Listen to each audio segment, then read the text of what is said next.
Today we have the 2020 Skoda Karoq. This vehicle has done just over 26,000 miles.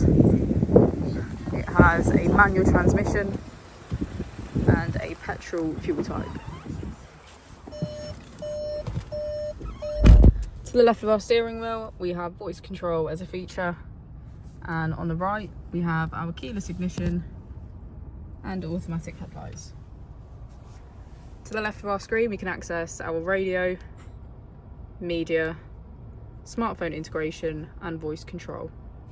On the right we have navigation, Apple and Android CarPlay, our vehicle status and menu.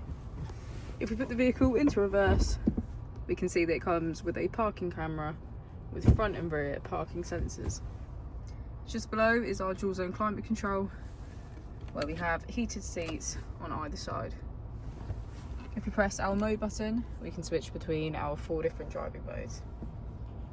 And finally, as we go into the back of the vehicle, we can see that all of our seats have a black leather trim.